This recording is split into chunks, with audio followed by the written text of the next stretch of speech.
Welcome to the Deep Dive. We're here to cut through the noise, look at the data, and help you make smart decisions. Today we're tackling a real dilemma facing a lot of creators and aspiring photographers. Canon's entry-level mirrorless cameras, specifically the R10 versus the R50. If you're looking to upgrade maybe from a phone or an older DSLR, you've probably seen these two. They seem so similar, right? Similar price, same mount. It gets confusing fast. But we've done the homework. We've dug into the specs to figure out what really separates them and, more importantly, which one is right for you. Exactly. Our goal here isn't just to list features. It's to connect those specs directly to how you actually shoot. Are you out there trying to catch that split-second goal, or maybe birds in flight? That's one world. Or are you setting up a home studio, filming yourself for YouTube, maybe doing product demos, needing that smooth slow-mo? That's a whole different game. Figuring out your primary use case, that's how you pick the right tool. Okay, so let's start with what doesn't separate them. Because honestly, the good news is you can't really go wrong in terms of basic image quality. That's absolutely right. Both cameras are built around the exact same 24.2 megapixel APS-C CMOS sensor, which is frankly excellent for this level.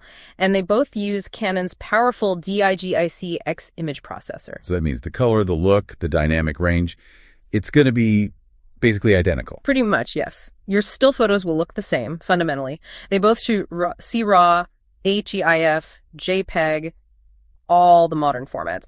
And crucially, both give you access to Canon's RF lens system, RFS lenses natively, and RF, EF, EFS with an adapter, the whole ecosystem. Right, so you're not choosing based on which one takes a nicer picture straight out of camera. The decision has to be about performance, features, how they work. All right, let's dive into that then. If the core image quality is a wash, where do they start to differ? The big one seems to be speed, right? Continuous shooting. Yes, that's the most significant performance difference, and it really defines the R10's purpose. Okay, so the R10. What are we talking speed-wise? We're talking up to 15 frames per second, but the key here is with the mechanical shutter. Ah, the mechanical shutter. Why is that specific detail so important for, say, sports or wildlife? Because when things are moving really fast across the frame, a mechanical shutter captures the entire image at once, more or less. It freezes the action cleanly. This is absolutely crucial for avoiding weird distortion. Right? Gotcha. Now, the R50, it's not slow, is it? I saw it hits 12 frames per second. It does. 12 fps with the electronic first curtain shutter, which is still pretty quick. Definitely usable for a lot of things. But I also saw the R50 spec sheet claims 15 fps is possible, so it matches the R10. Or is there a catch? There's definitely a catch, a big one depending on what you shoot.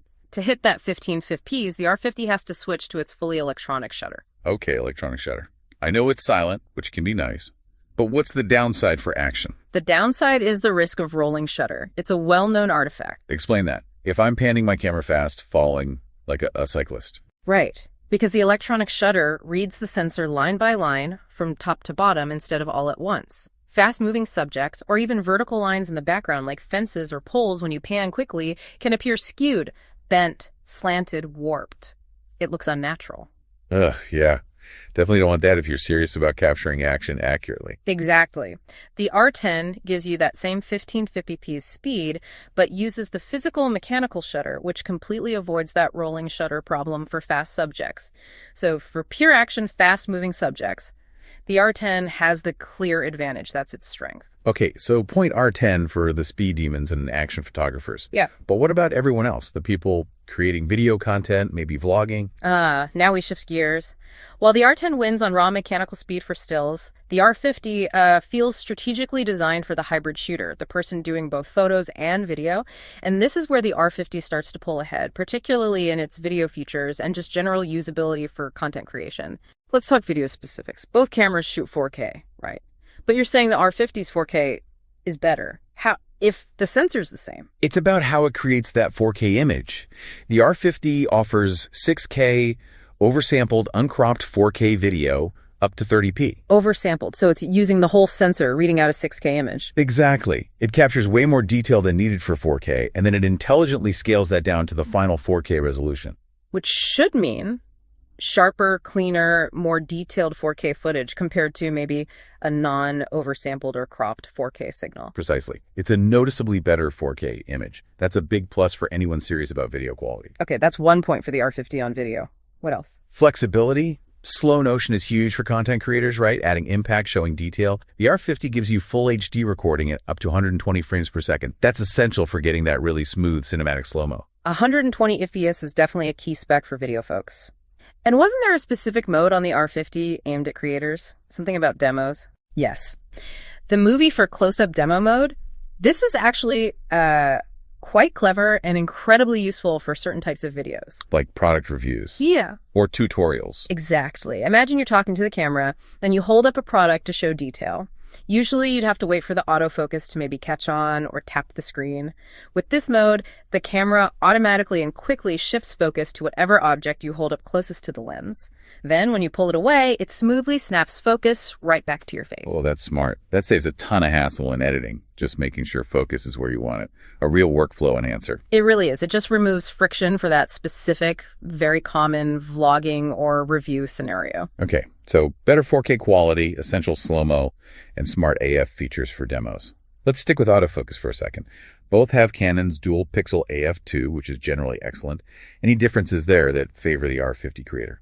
Well, the core system is great on both, but the R50 specs show it has 651 AF zones covering, and this is key, 100% of the frame, both horizontally and vertically. 100% coverage. Why is that particularly good for, say, vlogging? Think about when you're filming yourself, maybe walking and talking, might move around the frame, you're not always perfectly centered. With 100% coverage, the camera's deep learning tracking for people, animals, vehicles can follow you reliably no matter where you are in the shot. You don't risk drifting out of the active AF area. Oh, okay. So it just makes the tracking more robust, especially if you're moving dynamically while filming yourself handheld. Precisely. It adds a layer of confidence that your face will stay sharp. And what about stabilization? I know neither has in-body stabilization. They rely on the lens IS. Any difference there? It's a subtle difference, but yes, both use the lens optical stabilization, which is the most important part. But the R50 offers slightly more sophisticated digital image stabilization options within the camera settings, things like evaluative, partial, spot modes. It gives you a bit more fine-tuning control for smoothing out handheld video footage, reinforcing that video focus. Right, okay. So the R50 is stacking up advantages for video. Now, what about actually using the camera, especially if you film yourself? Design, ergonomics, the screen seems like a big one here. It's huge, yes. And this is another area where the R50 clearly caters to the creator. It has the Clearview LCD to very angle touchscreen. Very angle, meaning it flips out to the side and can face forward. Exactly. Which is pretty much essential if you're vlogging or filming yourself. You need to see the frame, check your focus, exposure. Hold on, doesn't the R10 also have a fully articulating screen? I thought both did. You're right, they both do articulate. My mistake there. The R10 screen also flips out, so maybe the screen itself isn't the biggest differentiator in articulation. Okay, so maybe not the screen articulation itself. What about the viewfinder then? Is there a difference there? I often find that matters even for video, especially outdoors. Yes, the electronic viewfinder, the EVF. That is a notable difference. The R50 sports a 2.36 million dot EVF. And the R10's? The R10's EVF is also 2.36 million dots. Huh. Okay, checking my notes again. You know what? I might have misspoken earlier or had older spec comparisons in mind. Both actually share the same resolution EVF as well. My apologies. No problem. It happens. Yeah. Good to clarify. So if the screen articulation and EVF resolution are actually the same, where does the R50's design advantage for creators really lie? Is it just smaller and lighter? It is slightly more compact and lighter, which helps for vlogging rigs, but perhaps the advantage is more subtle, like the simplified control layout on the R50, which might feel less intimidating for beginners coming from smartphones. And features like the A+ assist mode really lean into that beginner-friendly, content-focused approach, making it easier to get good results automatically. The R10 feels a bit more traditional in its controls, maybe aimed at someone expecting more direct photographic dials. Okay, that makes sense. Less about a single big hardware difference in the screen EVF, more about the overall package, the control philosophy, and the helper features favoring the creator. Yes, I think that's a better way to put it. The R50 feels streamlined for video creation and ease of use, while the R10 retains a slightly more photographer-centric control layout. All right, this brings us to the crucial point then. We've laid out the differences. Speed versus video optimization. Who should actually buy which camera? Let's nail it down. Okay, it really boils down to your main focus. You should choose the R10 if action is your game. Sports, wildlife, maybe even energetic kids or pets running around. If you need that top mechanical shutter speed. Yes. If maximizing your burst shooting performance with that reliable mechanical shutter is your priority to freeze fast movement without artifacts, the R10 is the tool. It feels positioned, like you said, slightly more towards the enthusiast photographer who values that raw speed and might want controls that feel familiar coming from other cameras. It offers room to grow in action disciplines. And the R50. Who walks out of the store with that one? You choose the R50 if your world revolves primarily around video. Vlogging, YouTube content, tutorials, maybe even short films. You're going to value that higher quality 4K from the 6K oversampling. You definitely want that 120p full HD for slow motion.